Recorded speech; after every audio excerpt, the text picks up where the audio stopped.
بسم اللہ الرحمن الرحیم نحمده ونصلی ونسلم علی رسولنا الکریم اما بعد. قابل قدر علماء کرام اور حضرات اساتذہ کرام، اس مبارک اور اہم اجلاس کے موقع پر مجھ جیسے کم طالب علم کو موقع دینا یہ بڑی ہمت افزائی کی بات ہے. میرے خود اساتذہ یہاں پر موجود ہیں جن سے میں نے یہ چیزیں سیکھی، اور آج انہی کے سامنے اس سبق کو دہرانے کا یہ موقع مل رہا ہے. امید کرتا ہوں کہ جو بات قابل اصلاح ہوگی اس کی طرف توجہ دلائی جائیں گی، اور جو بات مفید ہے اور نافع ہے تو اس میں میرا کوئی کمال نہیں ہے، یہ محض حق تعالی شانہ اور میرے اساتذہ کرام کی دعاؤں کا ثمرہ ہے. سب سے پہلی بات یہ ہے، فن صرف باضابطہ کوئی فن نہیں تھا. فن نحو کے ضمن میں اس کے مسائل کا ذکر آ جاتا تھا،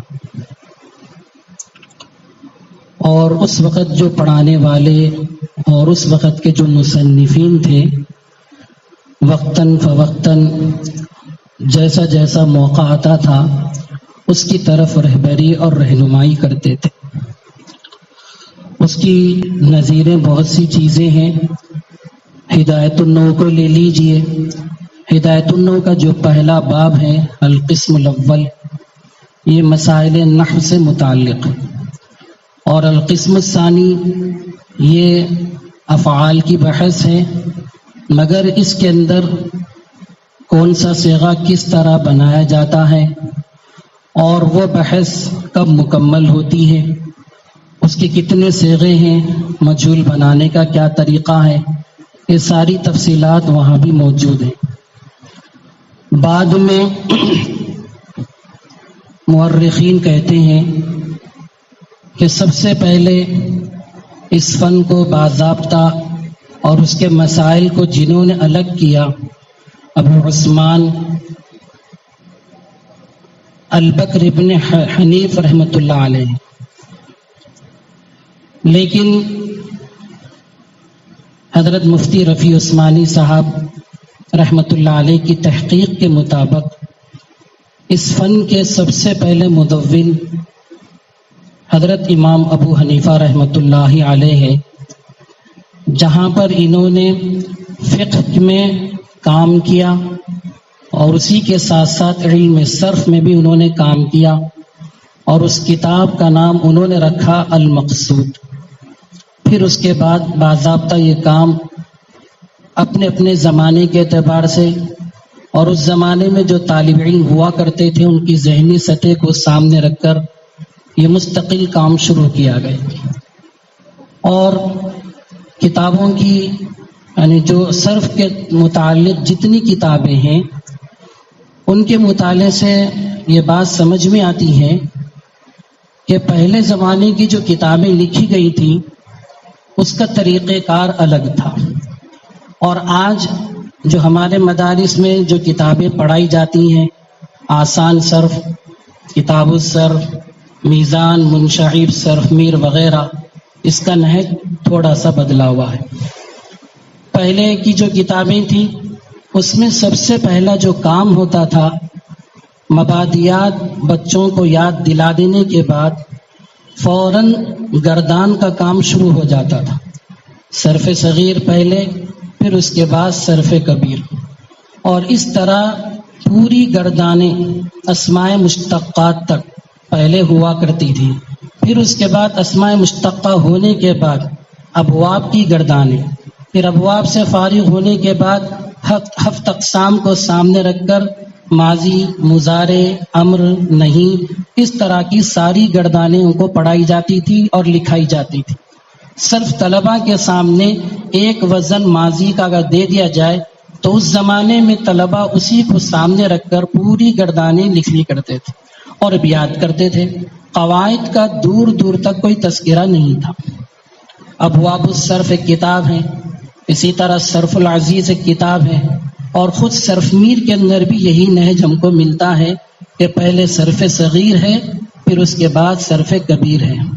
مگر یہاں ایک دشواری پیش آئی جس کی وجہ سے ہمارے اکابر نے توجہ دی، اور اس پر ہمارے اکابر خاص طور پر ہندوستان کے علماء نے بہت کام کیا اس کے اوپر۔ وہ یہ تھی کہ صرف صغیر سے شناخت نہیں ہو پاتی تھی صیغوں کی، کہ کون سا صیغہ کیسا ہے وہاں پر پتہ نہیں چلتا، کس صیغے کو کیسا پہچانا جائے وہاں پر اس کی کوئی علامت موجود نہیں تھی۔ صرف ہر بحث کا ایک ایک صیغہ لے کر صرف صغیر یاد دلا دیا جاتا تھا، پھر صرف کبیر کے اندر بھی کوئی تعارض نہیں ہوتا تھا کہ کون سی علامت پائی جا رہی جس کی وجہ سے صیغہ بن رہا۔ جمع مذکر غائب کا صیغہ کون سا ہے، جمع مؤنث غائب کا صیغہ کون سا ہے، اور جمع متکلم کا صیغہ کون سا ہے، ماضی اور مضارع میں فرق کرنے والی چیز کیا ہے، اور مضارع سے کون کون سی گردانیں مزید تیار ہوتی ہے، اس کی طرف کوئی توجہ نہیں ہوتی تھی۔ ہو سکتا ان کے سامنے کچھ اور وجہ تھی، یہ بھی سامنے بات آتی ہے کتابوں کے پڑھنے سے کہ پہلے طلباء کو زبانی گردان کو رٹا دیا جاتا تھا، ان کی زبان گردان کے اعتبار سے پرفیکٹ بن جاتی تھی، اور اتنی آسانی سے گردان کر سکتے تھے وہ طلباء کہ وہ ایک ایک سانس میں 3 4 گردانے آرام سے پڑھ لیتے تھے بغیر ترجمے کے۔ لیکن اس کے اندر دشواری یہ ہوتی تھی کہ صیغوں کی شناخت کبھی پوری نہیں ہو پاتی تھی، کون سا صیغہ کس کا ہے، کون سی علامت ہے جس کی وجہ سے یہ متعین کیا جا سکتا ہے یہ جمع مذکر کا صیغہ ہے، بحث کیا ہے۔ ان تمام دشواریوں کے پیش نظر بعد میں جو کتابیں آئیں اس کے اندر قواعد کے ساتھ ساتھ گردان لکھنے اور یاد کرنے کا اہتمام دلایا گیا۔ حضرت مفتی سعید احمد صاحب پالنپوری رحمۃ اللہ علیہ کی جو پہلی کتاب ہے آسان صرف حصہ اول، اس کے اندر بھی حضرت نے یہی بات لکھی کہ طلباء کو پہلے گردان یاد دلا دیا جائے، قواعد زیادہ انہوں نے خود اس میں نہیں لکھے، اور حضرت نے یہ بات آسان صرف کے حصے دوم کے مقدمے کے اندر بھی لکھی، یہ بات کہ میرا مقصود صرف طلباء کو گردان یاد کرانا اور طلباء زبانی اعتبار سے اتنے پرفیکٹ بن جانا کہ گردان کی ادائیگی میں کسی بھی طرح کی جھجک باقی نہ رہے۔ پھر حصے دوم میں قواعد کو انہوں نے مزید تفصیل سے بیان کیا، اور حصے سوم کے مقدمے میں حضرت نے لکھا میری پہلی کتاب اور میری دوسرا حصہ یہ دونوں مل کر صرف صرف کا ایک مسئلہ حل کیا، اور وہ ہے تصریفہ۔ باقی اور 2 مضامین ہیں اس کو انہوں نے چھیڑا ہی نہیں، اور تیسرے حصے کے مقدمے کے اندر حضرت نے فرمایا اب تیسرا حصہ بھی میں جو لکھتا ہوں اس میں سے صرف کام آنے والی جو باتیں ہیں صرف اور صرف 75 یا 55 صفحے کی باتیں ہیں جو مواد سے بھری ہوئی ہیں۔ باقی کام تو پہلے کے 2 حصے کو جتنا مضبوط کیا جائے تو تیسرا حصہ اس کے لیے آسان ہو جاتا ہے۔ تو سب سے پہلے گردان کی بات آتی ہے، تو گردان کے کرنے میں ہم اس میں کوتاہی سے کام یہ لیتے ہیں کہ جتنی تمارین کتاب کے اندر ہوتی ہیں اور جتنی مثالیں وہاں پر نصرہ، ضربہ، کتبہ، دخلہ کی ہوتی ہیں اسی پر اکتفا کرتے ہیں۔ وہ افعال جو زبان پر جلدی نہیں آتے، جیسے منع کی گردان زبان پر جلدی نہیں آتی، خاص طور پر کرما کی گردان جلدی زبان پر نہیں آتی، ان افعال کے پیچھے ہماری محنت نہیں ہوتی اور طلباء بھی اس کی طرف توجہ نہیں دیتے، اور عام طور پر گردان لکھانے کا اور لکھنے کا، سننے سنانے کا جو معمول ہوتا ہے اس میں صیغوں کی طرف بچہ کون سا صیغہ کس انداز سے لکھ رہا اس کی طرف بھی توجہ نہیں ہوتی۔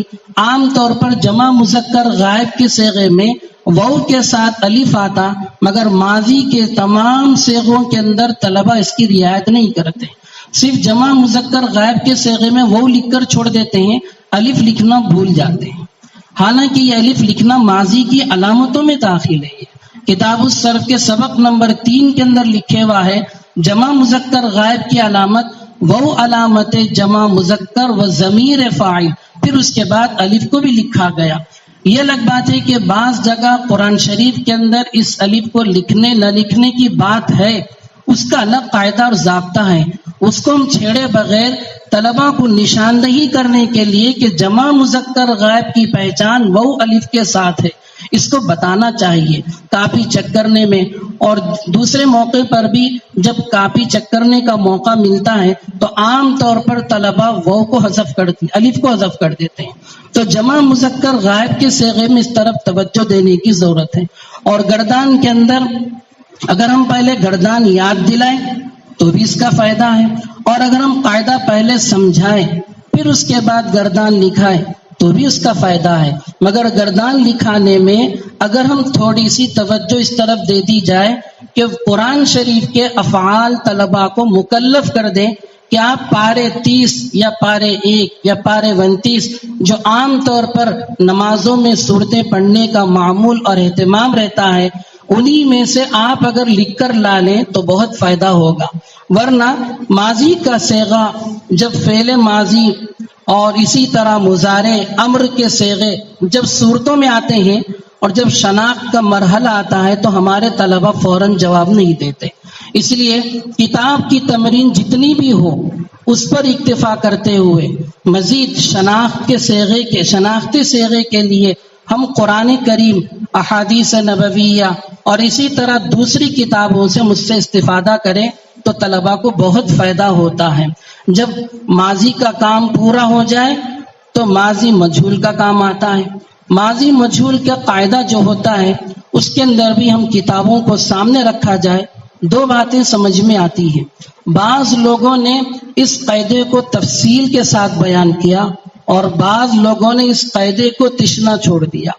جیسے مثال کے طور پر کتاب الصرف ہے، اس کے اندر ماضی مجہول بنانے کا قاعدہ بیان کیا کہ فا کلمے کو ضمہ دے دیا جائے اور عین کلمے کو کسرہ دے دیا جائے.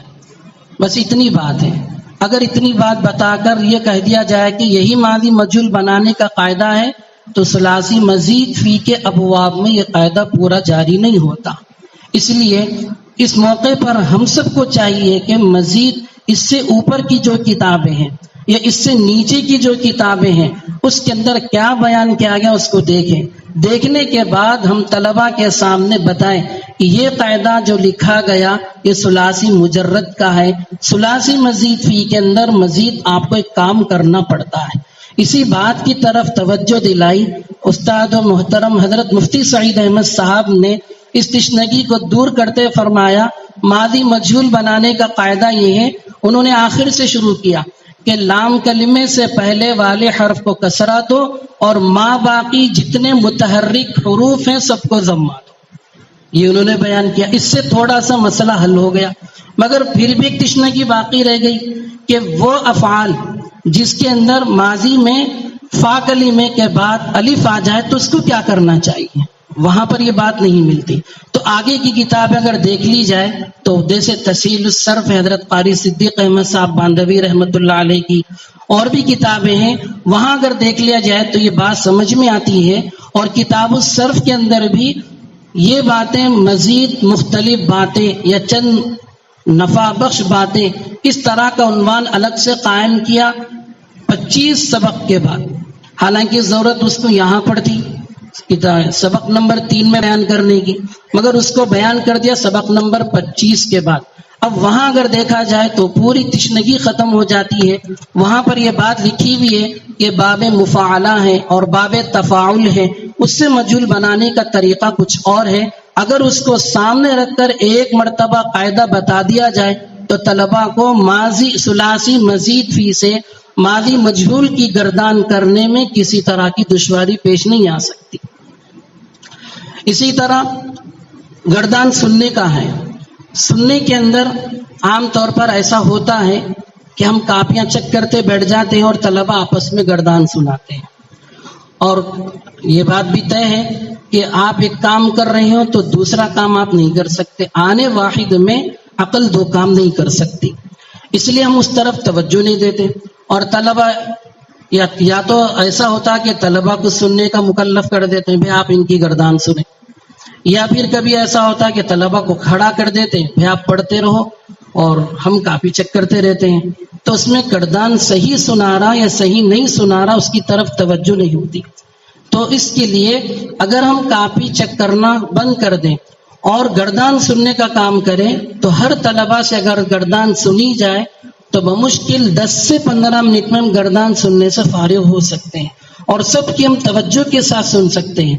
وہ گردان بعض مرتبہ طلبہ تیزی کے ساتھ سناتے ہیں اور اس تیزی کے ساتھ پڑھنے میں جمع مؤنث غائب کے بعد فوراً وہ جمع مذکر حاضر پہ آ جاتا، 3 صیغے چھوڑ دیتا ہو، کیونکہ اس کی رفتار جو چلتے رہتی جمع مؤنث غائب کے بعد وہ جمع واحد مذکر حاضر تثنیہ مذکر حاضر کو چھوڑ کر سیدھا جمع مذکر حاضر پہ آ جاتا ہو.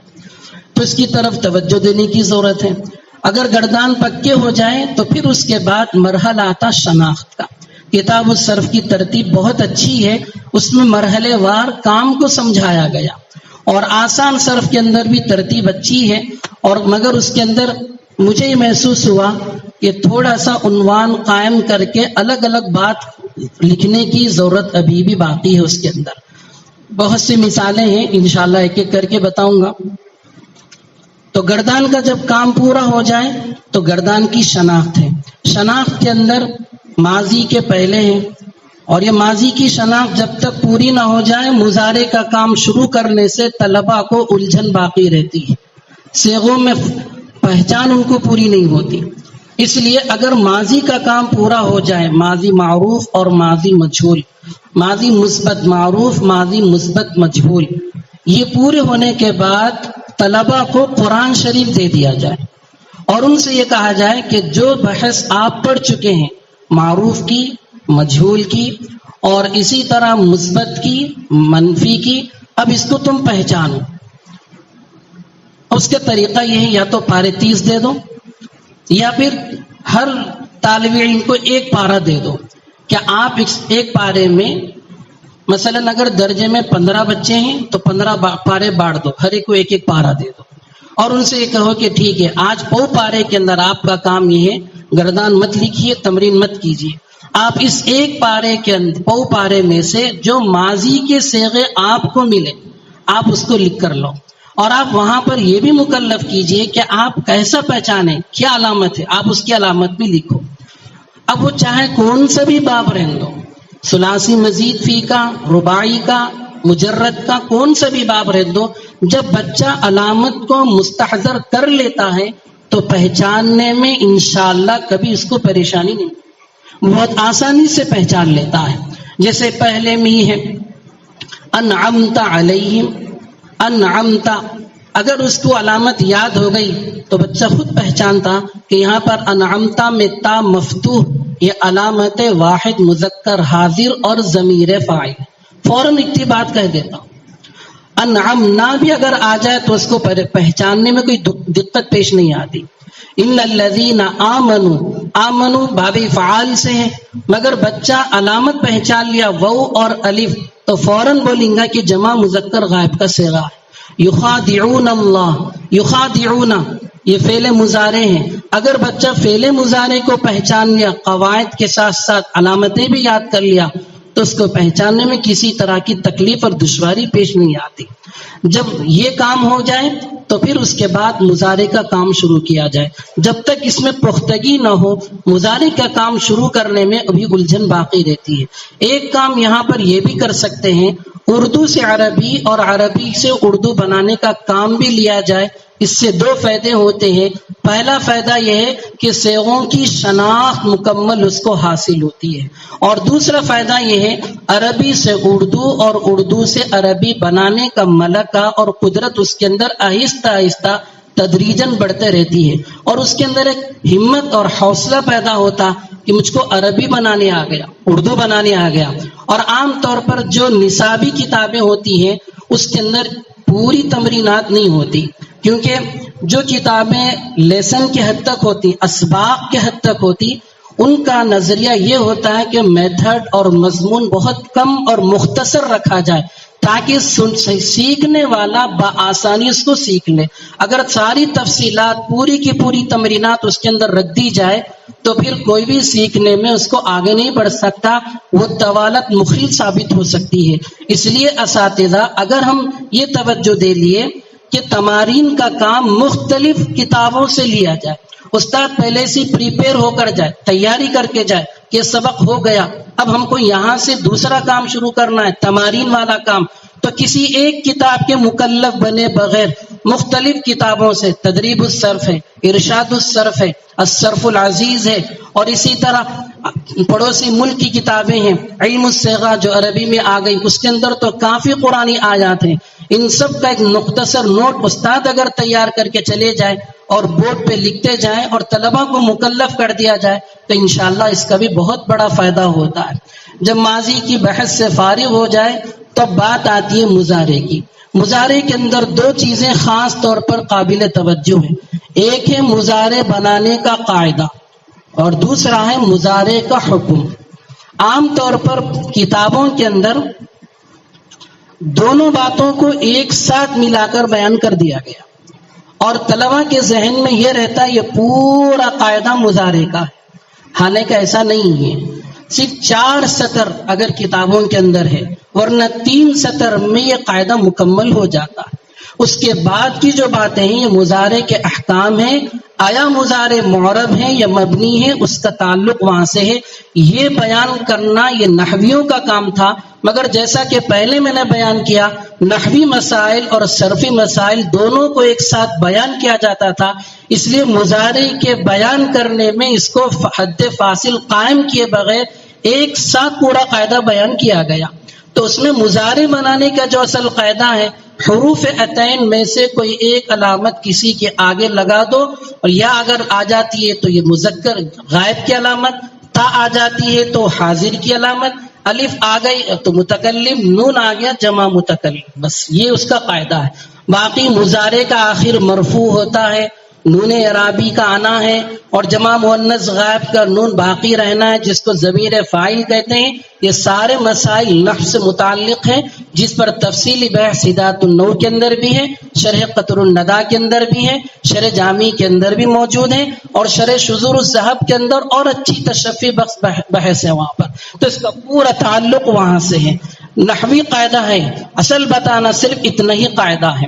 اور اسی طرح ماضی کے اندر بھی علامتوں کے ذریعے سے جب بیان کیا گیا، ایک بات رہ گئی تھی ماضی کے اندر، وہ یہ ہے کہ ماضی کا حکم کیا ہے، ماضی کا حکم کیا ہے، ماضی مبنی ہے یا معرب ہے۔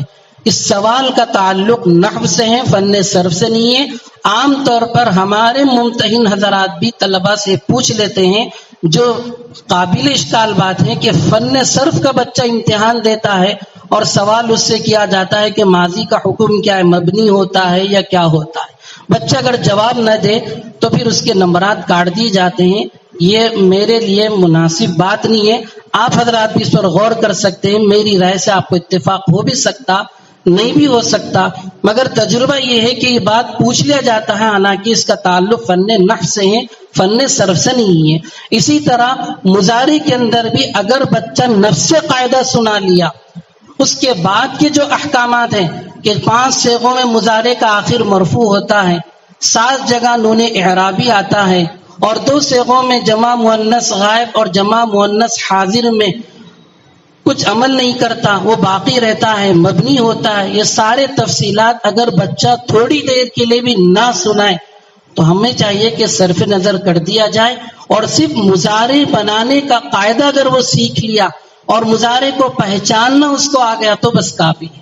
اس کے بعد اگر دوسری نحو کتابیں اس کی چلتی ہیں، نحو میر چلتی ہے، ہدایت النور پڑھتا ہے، تو وہاں اس کو پوچھ لیا جائے کہ آپ نے صرف کے اندر یہ چیز پڑھی تھی، یہاں وہ چیز آئی یا نہیں آئی، وہاں پر اگر اس کو بتا دیا جائے تو بہت اچھا ہے، اور بچہ اس کو ذہن میں بہت آسانی سے اس کو درک کر سکتا ہے، محفوظ رکھ سکتا ہے۔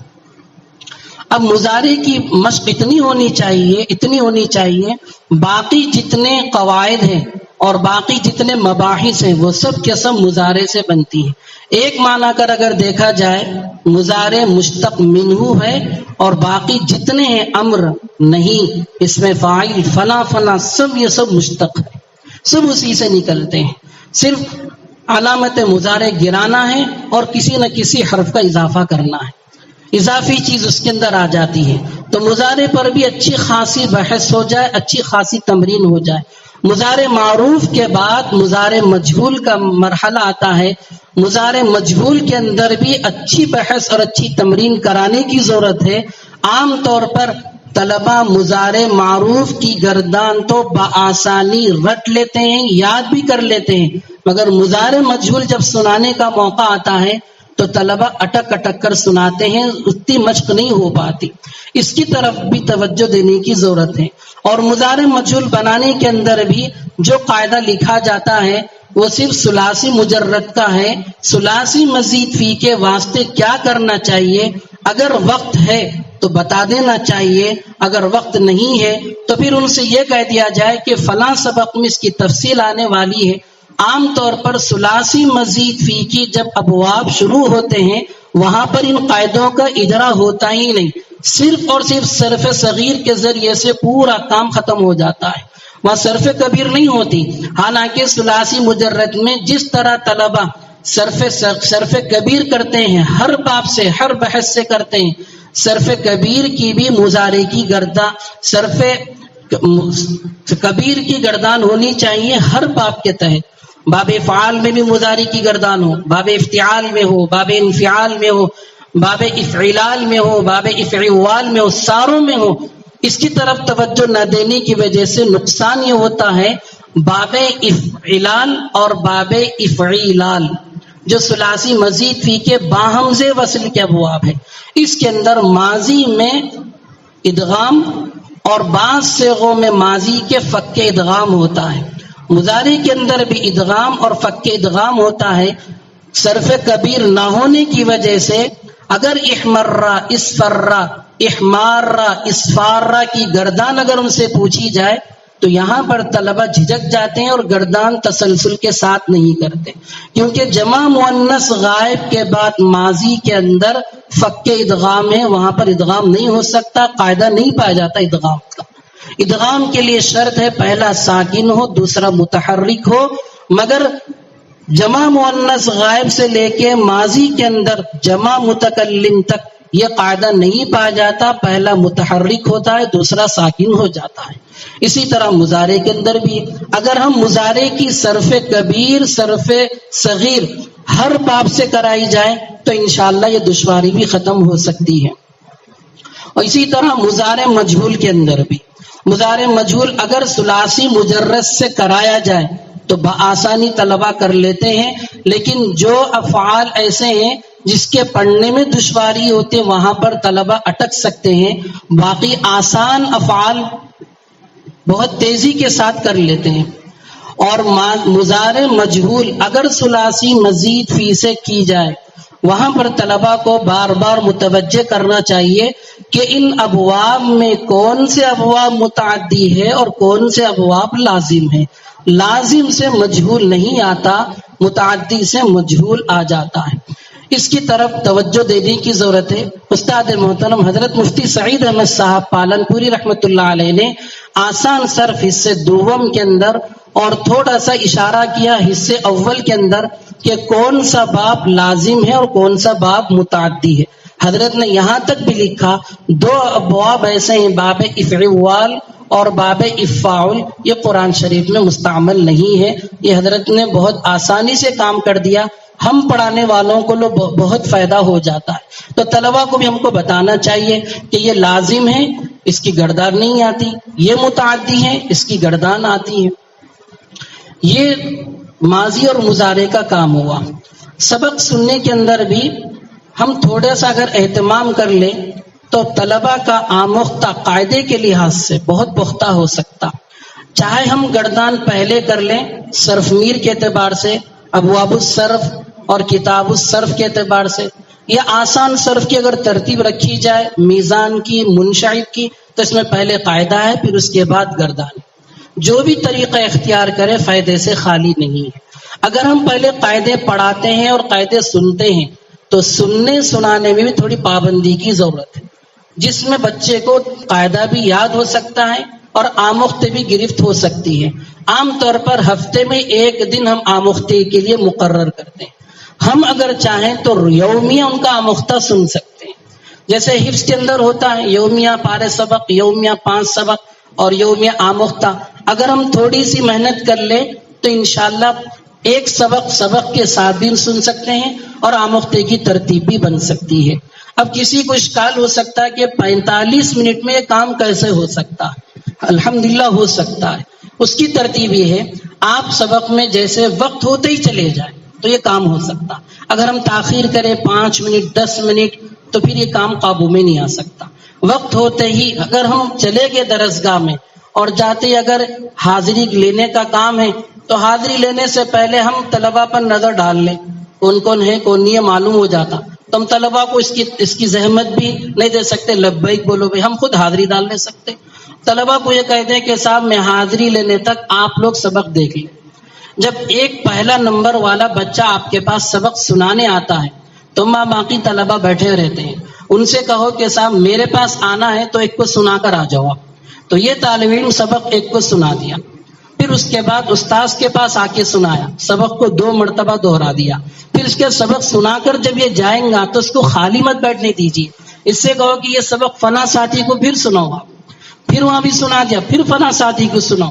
اب جو پہلا نمبر آپ کے پاس آ کے گیا وہ خالی بیٹھا ہوا ہے، اس سے کہے کہ بھائی فلاں کو سن کے میرے پاس سبق کے لیے بھیجو، جب تک وہ ادھر آئیں گا تو دوسرا خالی ہو جائیں گا، تو ان دونوں کی جوڑی بنا دیجیے کہ آپ آج کا سبق ایک دوسرے کو آپس میں سنا لیں، تو آج کا کام سبق بھی ہو گیا، آج کا کام آموختے کا بھی ہو گیا۔ کل دوسرے دن جب ترتیب چلیں گی تو یہ طلباء سے اگر کہا جائے کہ کل والے سبق کے ساتھ آج والا سبق لائے تو وہ بھی سنا لیں گا۔ تو اگر اب یہ کہیں گے آج کا سبق بھی سنیں اور کل کا سبق بھی سنیں، وقت اتنا نہیں ہے، ایک درجے میں 25 ہوتے ہیں 30 ہوتے ہیں، تو اس کی ترتیب یہ بن سکتی ہے کہ سبق جو سننا ہے وہ تو استاد محترم سنے، اور جو کل والا سبق ہے وہ کسی ساتھی کو سنائے۔ پھر جب یہ ساتھی کے ساتھ سنا کر آئیں گا، پہلا نمبر کا بچہ سنا کر جب خالی ہو گیا، اس کو اگر خالی چھوڑ دیا جائے، اب یا تو یہ باتیں کرے گا، دوسروں کو باتوں میں لگا دے گا، یا پھر دوسری کتاب کا کام کرے گا، یا خالی بیٹھیں گا۔ جو ذہین طلباء ہوتے ہیں وہ تو چکما دینے میں آسانی سے آگے بڑھ جاتے ہیں، اس لیے اس طالب علم کو جو ذہین ہے اس کو مکلف کرے کہ تم کل کا آموختہ دیکھو، ابھی یہ ساتھی آئیں گے تم ان کو آموختہ سنانا۔ جب یہ آموختہ اس کو سنائیں گا، جو سبق دوسرے نمبر کا آپ کو سنا کے گیا اس سے کہو کہ تم اس کا آموختہ سن رہے ہو، اس سے پہلے والا سبق یا وہ خود تم ان کو سنا دو۔ اس طرح تھوڑے دن اگر کنٹرول کر لیے تو پورا درجہ قابو میں آ سکتا، اور پھر ہر ایک کا آموختہ آپ کو آپ کے سامنے رہیں گا، ہفتے بھر کا انتظار کرنے کی نوبت اور ضرورت پیش نہیں آئے گی، اور جب بچے کو چاہے اٹھا کر پوچھ سکتے ہیں۔ اور اسی طرح ہفتے میں اگر کام کرنا ہے، یہ تو یومیہ کام ہو گیا، ہفتے میں اگر اس کو آموختے کی جانچ کرنا ہے تو اس کو قرآن شریف دے دیا جائے اور اس سے پوچھے، جیسے اگر آ گیا بچے کے سامنے آیت آ گئی یخادعون اللہ، تو بچے سے پوچھے کون سا صیغہ ہے، بحث کون سی ہے، اگر یہ دونوں جواب دے دیا تو آپ اس سے فوراً سوال کیجئے مثبت ہے یا منفی ہے، اگر اس کا بھی جواب دیا تو مثبت کی تعریف پوچھ لیجئے، منفی کی تعریف پوچھ لیجئے۔ پھر بحث جب بول دیا کہ مضارع ہے تو مضارع بنانے کا کیا قاعدہ ہے، ایک بچہ جب بولیں گا تو سارے طلبہ سنیں گے، تو اس سے اس کا آموختہ اگر تھوڑا بہت کچا بھی رہا تو انشاءاللہ اس سننے سنانے کی برکت سے پختہ ہو سکتا ہے۔ یہ اس طرح کرنے سے انشاءاللہ بہت فائدہ ہوگا۔ عام طور پر ایک بات طالب علم یہ پوچھتا ہے کہ لازم اور متعدی کو پہچاننے کا کیا طریقہ ہے، کیسے پہچاننا کہ لازم ہے، کیسے پہچاننا یہ متعدی ہے۔ تو ایک کتاب پڑھ رہا تھا، حوالہ نقل نہیں کر سکا میں، اس میں لکھا ہوا ہے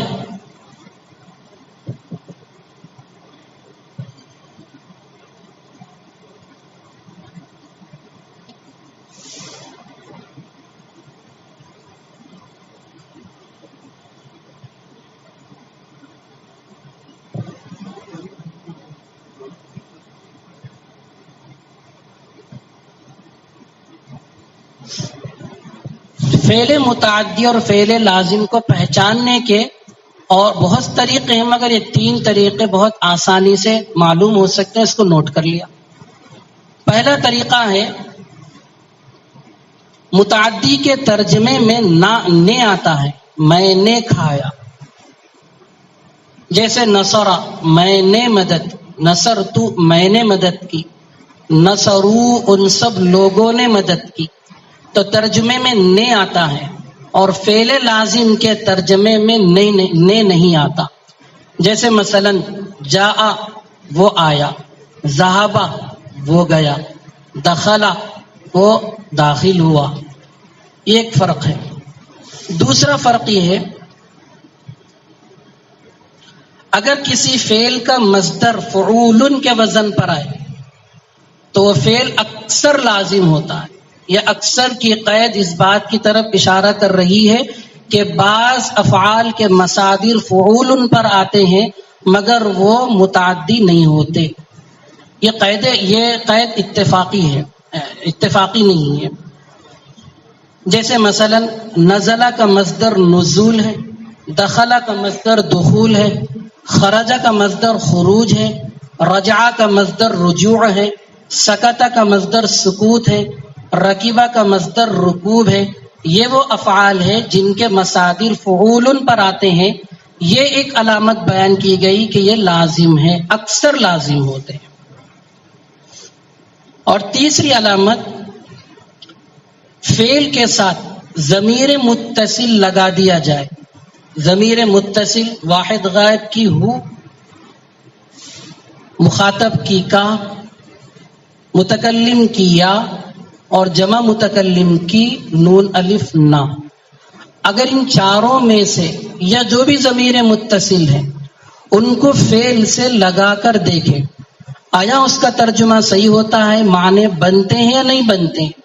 اگر معنی بنتے ہیں تو متعدی، اور اگر معنی نہیں بنتے ہیں تو لازم۔ جیسے مثلا نزلہ وہ اترا، یہ ترجمہ ہے، فعل لازم ہے۔ آپ اس کے ساتھ ضمیر مخاطب ضمیر متصل لگا دو اور یوں پڑھو نزلکا، اب اس کا ترجمہ نہیں ہو رہا۔ نزلکا وہ اترا کا، اب کوئی یہ کہے کہ صاحب اس کا ترجمہ پاس کر سکتے کیا؟ نزلہ کے ساتھ یہ پاس والا ترجمہ کا کے ساتھ نہیں ہوتا، لدا آنا پڑیں گا یا عندہ آنا پڑیں گا یا کوئی اور چیز، با حرف جر وغیرہ۔ مگر نزلہ کو ڈائریکٹ اگر یہ ضمیر متصل لگا دیں تو متعدی کا ترجمہ اس کا نہیں ہوتا۔ اس کے بالمقابل ضربہ ہے، نصرہ ہے، کتبہ ہے۔ آپ ان افعال کو ان ضمیر کے ساتھ لگا کر دیکھو۔ مثلا نصرہ، اس نے اس کی مدد کی، ترجمہ بھی صحیح ہو جا رہا۔ ضربکا اس نے تجھے مارا، سمعکا اس نے تجھے سنا۔ اسی طرح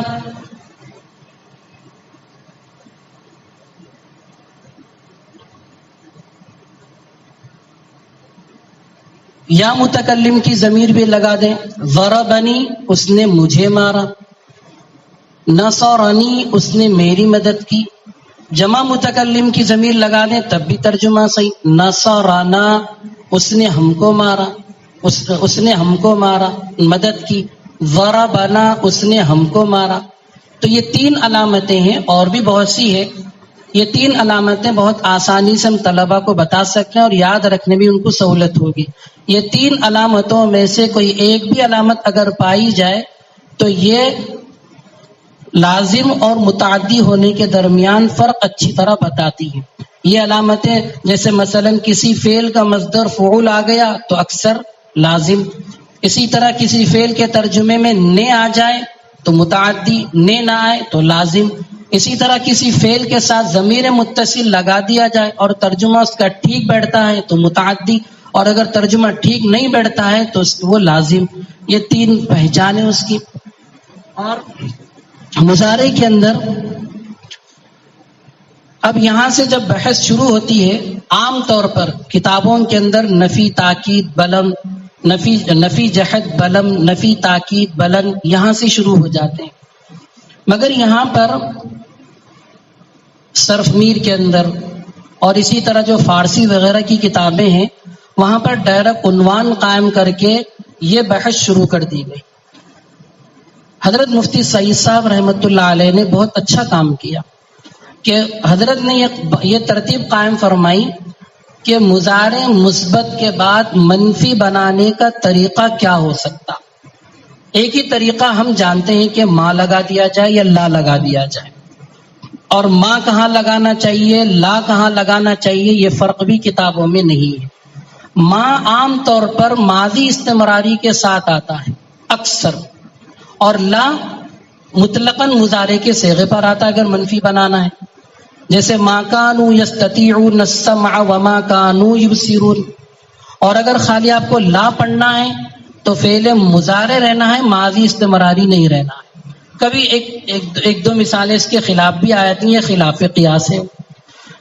لیکن منفی بنانے کا صرف ایک طریقہ نہیں ہے.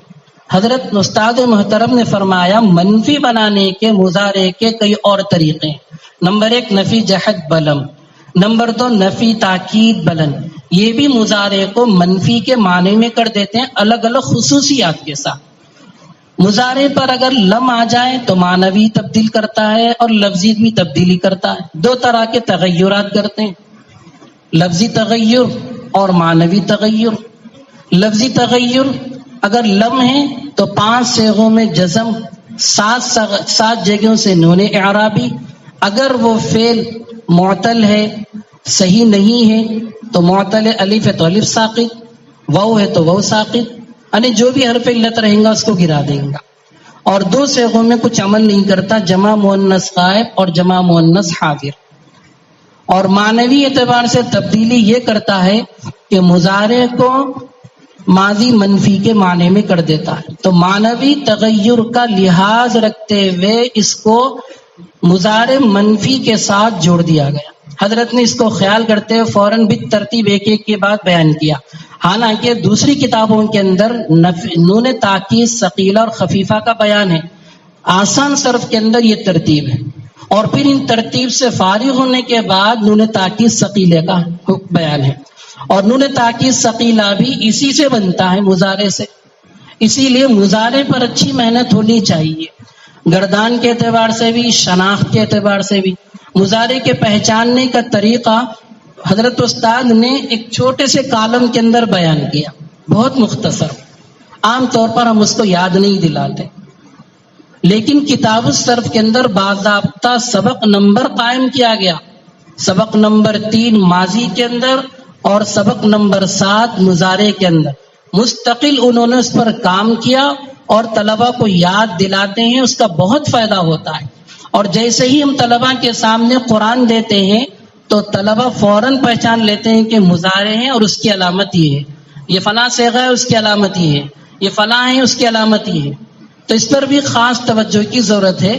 اور حضرت نے چونکہ اس موقع پر شروع میں لکھ دیا تھا کہ میرا مقصد صرف قواعد اور گردان یاد دلانا ہے. قواعد اور گردان اگر یاد ہو جائے تو اس کی طرف بھی اگر توجہ دے دی جائے تو پہچاننے میں انشاءاللہ طلبہ غلطی نہیں کر سکتے. اور نون تاکید ثقیلہ کی بحث جب آتی ہے تو اس کے اندر بھی عام طور پر جو قواعد بیان کیے گئے، ایک ہے بنانے کا قاعدہ اور ایک ہے اس کا حکم کیا ہے. نون تاکید ثقیلہ کا حکم کیا ہے، اس کو بھی کھول کر الگ سے بیان نہیں کیا گیا. آسان صرف کے اندر بھی ہے اور دوسری کتابوں کے اندر بھی ہے، کھول کر بیان نہیں کیا گیا. اس میں بھی 2 چیزیں، ایک ہے فن صرف سے کیا مسئلہ جڑتا ہے اور فن نحو سے کس کا تعلق. نون تاکید ثقیلہ کا ما قبل کا اعراب، اس کا تعلق فن نحو سے. ہدایت النو کے اندر بھی بحث موجود ہے، قطر الندیٰ کے اندر بھی بحث موجود ہے. اصل ہے نون تاکید ثقیلہ بنتا کیسا، یہ اگر سمجھا دیا جائے تو اس کو نون تاکید ثقیلہ بنانا آ جائے گا. باقی ما قبل کا احکام بھی جاننا ضروری ہے، تو اس لیے اس کو بیان کر دیا گیا. پڑھاتے وقت اگر اس کا ہم خیال کر لیں کہ یہ قاعدہ ہے اور یہ اس کا حکم ہے تو طلبہ کے ذہن میں بات بیٹھ جاتی ہے. اور جب یہ ہدایت النو بچہ پڑھیں گا تو وہاں پر یہ بحث دوبارہ آئیں گی تو طلبہ اشکال بھی نہیں کر سکتے، کیونکہ اس کے پہلے سے معلوم ہو گیا. اگر نہ بتائیں تو طلبہ اشکال کرتے ہیں کہ صاحب یہ تو صرف میں پڑھے تھے، پھر کہیں کو یہاں پر بتا رہے، تو پھر وہاں پر بتانا پڑے گا. تو ایک ہے نون تاکید ثقیلہ کے ما قبل کا اعراب اور خود نون ثقیلہ کا اعراب. نون ثقیلہ اگر الف کے بعد آ جائے تو مکسور ہوتا ہے، اور اگر نون ثقیلہ الف کے بعد نہ آئے تو ہمیشہ مفتوح ہوتا ہے. بس یہ 2 نون ثقیلہ کا یہ حکم ہے. نون ثقیلہ الف کے بعد آ جائے، چاہے تثنیہ کے الف کے بعد ہو چاہے جمع کے الف کے بعد ہو مکسور ہوتا ہے ورنہ مفتوح ہوتا ہے، یہ اس کا حکم ہے، یہ نحو سے اس کا تعلق ہے۔ اور نون ثقیلہ کے ماقبل کا اعراب 5 جگہ مفتوح ہوتا ہے، اور باقی صیغوں میں تثنیہ اگر آ جائے تو اس کا الگ حکم، جمع آ جائے تو اس کے مضموم ہوتا ہے، یہ اس کے احکام ہیں۔ الصرف الہادی ایک کتاب ہے، اچھی ہے کتاب، مطالعے میں رکھنے سے بہت فائدہ ہوتا ہے، مولانا ہدایت اللہ صاحب آسامی کی ہے، انہوں نے اس فرق کو اچھے انداز سے واضح کیا۔ ہر باب کے تحت انہوں نے جو قاعدے سے متعلق باتیں ہیں، فن سے متعلق جو مسئلہ ہے اس کو انہوں نے بیان کیا، اور فن سے متعلق ہی اگر کوئی بات ہے مگر کتابوں میں وہ بات درج نہیں کی گئی کسی وجہ سے، اس کو بھی انہوں نے جمع کر دیا، اس کو بھی اگر مطالعے میں رکھا جائے تو بہت فائدہ ہوتا ہے۔ پھر امر کے اندر یہ بھی مضارع سے بنتا ہے، تو اس کے اندر بھی مضارع کی شناخت جب اچھی طرح ہو جائے اور انہوں نے تاکید ثقیلہ یہ تمام مباحث سے فارغ ہو جائے تو پھر امر کا باب شروع کرنے میں بہت فائدہ ہے۔ اور امر کا بھی ایک قاعدہ ہے، وہ قاعدے بھی ہم سب کو معلوم ہے، یہاں بھی وہی کام کرنا ہے کہ صاحب سننے کے موقع پر بہت ہی اہتمام کے ساتھ اور بغیر کسی اٹکی کے طلبہ سنانے کا اہتمام کریں، اور وہی ترتیب رکھی جائے جو پہلے میں نے ذکر کی کہ 1 نمبر طالب علم سے اگر سنا جا رہا ہے تو باقی طالب علم ایک دوسرے کو سنائے اور پھر استاذ کے پاس آ کے سبق سنائے، اور سبق سے فارغ ہونے کے بعد اس کو خالی نہ چھوڑے، یہ کام اس کو پھر سے لگا دے، تو اس طرح سے سبق اس کا روزانہ 2 مرتبہ ہو جائے گا، اور پھر دوسرے دن پھر ساتھی کو سنائیں گا تو ایک بھی یاد ہو جائیں گا۔ پھر آموختی کی ترتیب اگر بنی ہوئی ہے تو ہفتے میں 2-3 دفعہ تو اس کا سبق کا اعادہ ہو جائیں گا، مضبوطی جب پیدا ہو جائیں گی تو امر بنانے میں آسانی ہوگی۔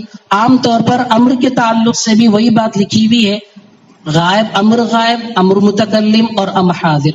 استاد محترم حضرت مفتی سید صاحب رحمۃ اللہ علیہ نے آثار صنف کے اندر یہ بات لکھی، امر کے اصل صیغے تو صرف 6 ہے، یعنی حاضر کے ہیں۔ حضرت نے لکھا باقی سب نام کے صیغے، یہ جملہ انہوں نے بڑھا، باقی سب نام کے صیغے، باقی کام کے صیغے صرف 6 ہیں۔ یعنی بولنا یہ چاہ رہے حضرت کہ عام طور پر امر جو ہے مخاطب کو ہوتا ہے تو مخاطب کے بس یہ 6 صیغے ہیں، اس لیے اس کا زیادہ تر استعمال ہے، اور امر غائب جب بنانے کا موقع آتا ہے تو طلبہ کو اس طرف توجہ دلانے کی ضرورت ہے کہ اس سے پہلے طالب علم جو سبق پڑھتا نون تاکید ثقیلہ اور خفیفہ کا پڑھتا، نون تاکید ثقیلہ اور خفیفہ کے اندر لام آتا مگر وہ مفتوح ہوتا ہے، اور امر کے اندر جو لام آتا ہے وہ مکسور ہوتا ہے۔ یہ بار بار توجہ دلانے کی بات ہے، اور بار بار ان سے پوچھتے بھی رہنا چاہیے، ورنہ اگر ان کو توجہ نہ دلائی جائے تو نون تاکید ثقیلہ میں لام کو کسرہ دے دیتا ہے، اور امر غائب کے اندر لام کو فتحہ دے دیتا ہے۔ اور اسی طرح نہیں کا جب مرحلہ شروع ہوتا ہے تو وہاں پر لام ہے، لام الف ہے، اور غائب کے اندر بھی ہے اور حاضر کے اندر بھی ہے۔ اور کتاب الصرف کے اعتبار سے اگر دیکھا جائے نہیں کوئی مستقل فعل ہی نہیں ہے۔ حضرت نے لکھا، حافظ عبد الرحمن صاحب امرتسری نے، کہ فعل نہیں کوئی مستقل باب اور کوئی مستقل بحث نہیں ہے، اور دیگر لوگوں نے باضابطہ اس کا عنوان قائم کیا، مگر جنہوں نے اس کی نفی کی وجہ بھی اس کی لکھی، چونکہ یہ الگ سے کوئی قاعدہ نہیں ہے بنانے کا، جیسا کہ امر کا ہوتا ہے، ماضی مجہول کا ہوتا ہے، مضارع کا ہوتا ہے، اس کا کوئی مستقل قاعدہ نہیں ہے، جو مضارع وہی ہے، بس اتنا ہے کہ شروع میں لام لگا دیا جائے اور آخر میں جزم دے دیا جائے۔ مگر دیکھا جائے یہی بات صحیح معلوم ہوتی، میری بھی ناقص رائے یہ ہے، وجہ اس کی ہے کہ فن نحو کے اندر بھی دوبارہ اس کو چھیڑا گیا مضارع مجزوم کی بحث میں۔ وہ کون کون سے عوامل ہیں جو مضارع کو جزم دیتے ہیں، ان میں سے یہ بھی فعل نہیں کی بحث کو بھی چھیڑا گیا، اور وہاں پر بھی باضابطہ بیان کیا گیا کہ فعل نہیں مجزوم علامت جازم 5 ہے، حروف جازم لم، لما، لام امر، لائے نہیں، ان شرطیہ، تو لائے نہیں کا تذکرہ یہاں پر بھی ہوتا ہے۔ تو اس سے معلوم ہوتا ہے کہ جن لوگوں نے یہ بات کہی ہے کہ فعل نہیں کوئی مستقل فعل نہیں ہے، صحیح معلوم ہوتی ہے، چونکہ اس کا تعلق فن نحو سے ہے، اعراب آنا نہیں آنا، چونکہ فعل مضارع معرب ہوتا ہے، اور معرب پر اعراب آتا ہے، عامل اگر آ جائے، عامل اگر نہ آئے تو پھر اعراب اس پر نہیں آتا۔ عوامل رافع آ جائے تو رافع، اور عوامل ناصب آ جائے تو نصب، اور عوامل جازم آ جائے تو جزم. اس واسطے یہ بحث کو انہوں نے فعل مضارع کو مستقل فعل نہیں مانا اور مستقل کوئی عنوان انہوں نے قائم نہیں کیا.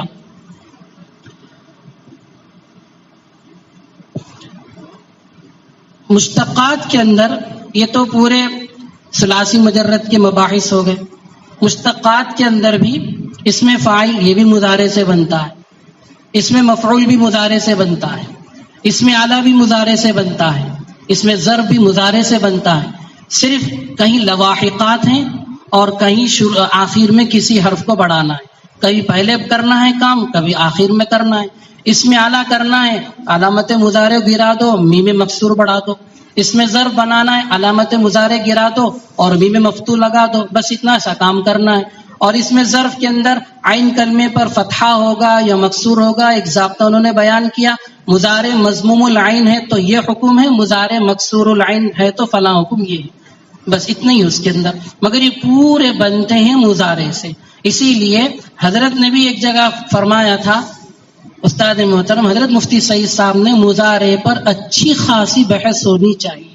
ایک دفعہ ملاقات ہوئی تھی، حضرت باحیات تھے تو اس وقت پوچھ لیا تھا تو حضرت نے فرمایا پوری جو ہے مضارع سے ہی بنتے ہیں، مضارع کی چکی میں ڈالنے سے چیزیں نکلے سو ہے. اس لیے مضارع پر اچھی گرفت کرو، چاہے تمہارے 8 دن لگ جائے، جب تک اس میں پختگی محسوس مت کرو، شناخت اچھی طرح پیدا نہ ہو جائے، آگے کے مسائل کو چھیڑنا بچوں کے لیے دشوار کن کا سبب، بہت مشکل ہو جاتا ہے. اس لیے جب مضارع پر اچھی بحث ہو جائے تو باقی مباحث کا پڑھانا، سکھانا، اس پہ تمرین کرانا بہت آسان ہو جاتا ہے. آخر میں صفت مشبہ کی بحث آ جاتی ہے. صفت مشبہ کی بحث میں حضرت نے بھی لکھا اور دیگر حضرات نے بھی لکھا کہ اس کا بنانے کا قاعدہ تو ہے، مگر خلاف قیاس بہت سی چیزیں آ جاتی ہیں. خلاف قیاس عام طور پر اس کا پورا بیان نہیں کیا گیا. حضرت نے بہت تفصیل کے ساتھ بیان کیا، جس کو میں نے نوٹ کیا اس کے اندر، کہ مفتوح العین ہے تو اس کا صفت مشبہ کس سے آتا ہے، اور مکسور العین ہے تو اس میں کیسے آتا ہے، مضموم العین ہے تو وہ صفت مشبہ کس وزن پر آتا ہے. عام طور پر علم الصیغہ کے اندر اور دوسری کتابوں کے اندر مخصوص اوزان لکھے ہوئے، بعد میں 26، بعد میں 32، بعد میں 18، اور علم الصیغہ کے اندر اور بھی ہیں، اور الصرف الحادی کے اندر بھی ہے، مختلف اوزان کے ساتھ ہیں. مگر یہ بنا کیسا، اس کا کوئی قاعدہ وہاں پر لکھا ہوا نہیں ہے. سب لوگوں نے کہا کہ خلاف قیاس ہے. حضرت نے فرمایا البتہ بعض افعال سے صفت مشبہ اس قاعدے کے مطابق بنتے ہیں. آسان صنف کے اندر وہ لکھا ہوا ہے. اسی طرح الصرف الحادی کے اندر بھی اور 2 باتیں لکھی ہوئی ہیں، اور کتاب الصرف کے اندر بھی اور بھی باتیں لکھی ہوئی ہیں. یہ قاعدہ تو ہے جس میں بچوں کو یاد بھی دلاتے ہیں، مگر مرحلہ گردان کا ہے، اس گردان میں اکثر غلطی ہو جاتی ہے. حضرت سے بھی پوچھا تھا میں کہ حضرت آپ نے یہ قاعدہ لکھا، مگر اس قاعدے کے حساب سے اگر گردان کریں گے تو گردان ہر ایک کی نہیں ہو رہی. جیسے حسن، حسنانی، حسنون، حسنتن، حسنتانی، حسنات، یہ تو ہے عام طور پر یہی بات لکھی ہوئی ہے کہ صفت مشبہ کے بنانے کا قاعدہ ہے گردان یوں ہوں گی جو اس میں فاعل کی طرح ہے، الف بڑھا دو، فنا بڑھا دو. مگر صفت مشبہ کی ہر گردان میں یہ طریقہ کار جاری نہیں ہو سکتا، غلط ہو جائے گا قاعدہ.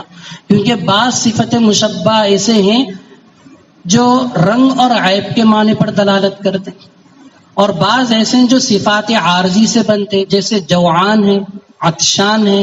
ان کی گردان اگر اسی انداز سے کریں گے تو کوئی بھی وزن آپ کو لغت میں نہیں ملتا.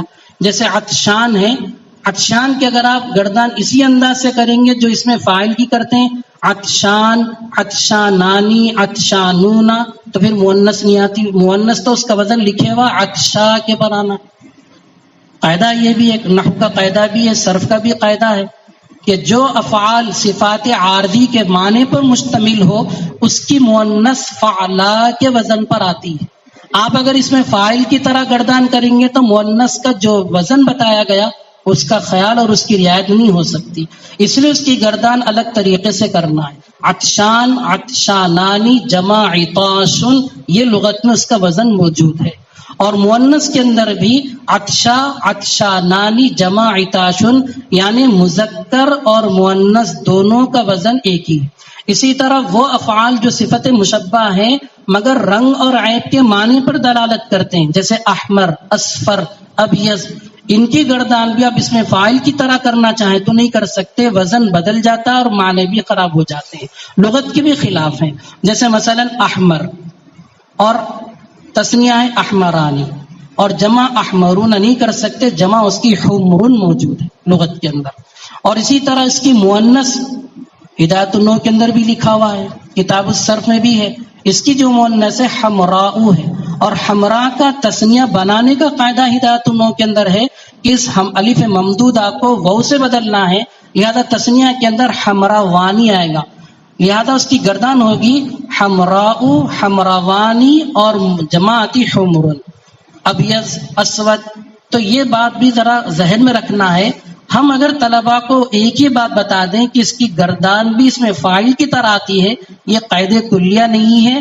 بعض صفت مشبہ کے اوزان ایسے ہیں جن کے اوزان مؤنث کے اور مذکر کے، اسی طرح جمع کے متعین ہیں، ان کے خلاف ہم اگر کریں گے تو وزن بالکل بدل جائیں گا اور لغت کے خلاف بھی ہو جائیں گا۔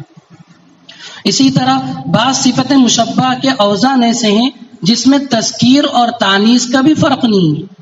اگر تذکیر و تانیث کا فرق کرنا ہے تو پھر آپ کو ضمائر کا استعمال کرنا ہے، ضمائر کا استعمال، ہوا، ہیا، ہما، ہم، اس طرح کرنے سے فرق ہو جائے گا۔ اس کے صیغوں میں آپ کوئی تغیر اور تبدل نہیں کر سکتے، آپ گولتا لگا کے اس کو مؤنث بنانا چاہے تو مؤنث نہیں بنا سکتے، بالکل لغت کے خلاف ہو جائیں گا۔ اسی طرح اس میں آلہ ہے، اس میں آلہ کے اندر بھی بعض اوزان سماعی ہے، خلاف قیاس آئے ہوئے، عام طور پر اس کے 3 اوزان بتائے گئے، مفعل، مفعلۃ، مفعال، مگر یہ قاعدہ متعدی افعال کا ہے۔ صرف کی کتابوں میں متعدی کا لفظ وہاں پر لکھا ہوا نہیں ہے، الصرف الحادی کے اندر اور بڑی کتابوں کے اندر لکھا ہوا ہے۔ اس میں آلہ اگر بنانا ہو تو دیکھ لیا جائے کہ وہ افعال لازم ہیں یا متعدی ہے۔ متعدی اگر ہے تو اس سے اس میں آلہ بنانے کی اوزان ہے مفعل، مفعلۃ، مفعال۔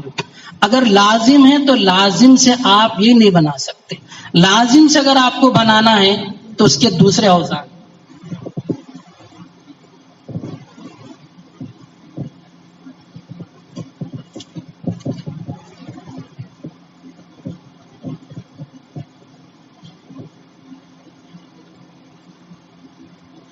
فعل لازم سے اس میں آلہ کے 7 اوزان ہیں۔ نمبر 1 مصفات، چھنی، نمبر 2 مدخنۃ، ادان، نمبر 3 مذیاع، مائک، نمبر 4 مرقات، نمبر 5 مزمار، نمبر 6 مزراب، نمبر 7 مصباح۔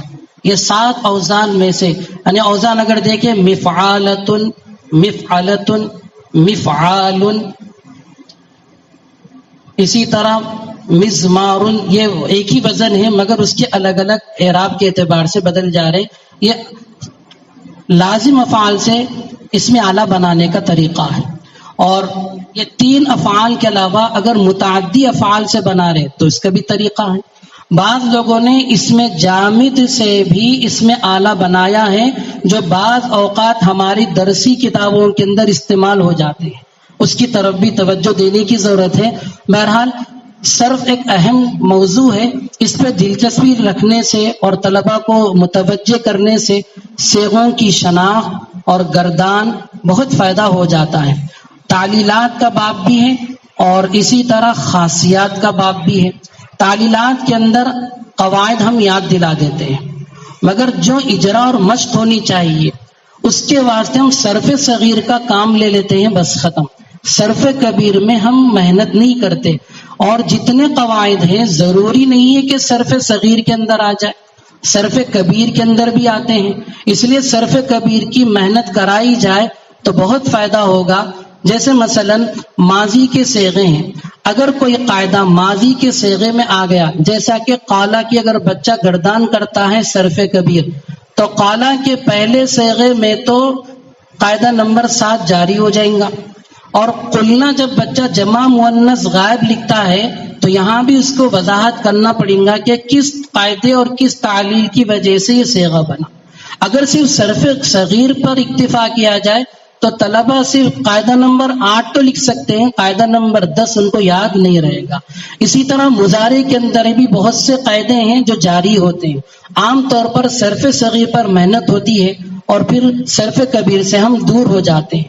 تیسری بات یہ ہے، بعض یہ تعلیلات کے اندر بھی بعض قواعد ایسے ہیں جو مشتقات کے اندر جاری ہوتے ہیں، صرف کبیر کے اندر جاری نہیں ہوتے، صرف صغیر کے اندر نہیں ہوتے. مشتقات کے بھی بعض صیغے جیسے اس میں تفضیل کی جمع ہے، اس میں محموز کا قاعدہ نمبر 4 یا قاعدہ نمبر 6 جاری ہوتا، جہاں پر 2 حمزے مفتوحہ جمع ہو جائے اور دونوں مفتوح ہوں تو دوسرے کو حمزہ سے بدلنا. یہ صرف اس میں تفضیل کے جمع میں جاری ہو سکتا، صرف کبیر میں جاری نہیں ہوتا.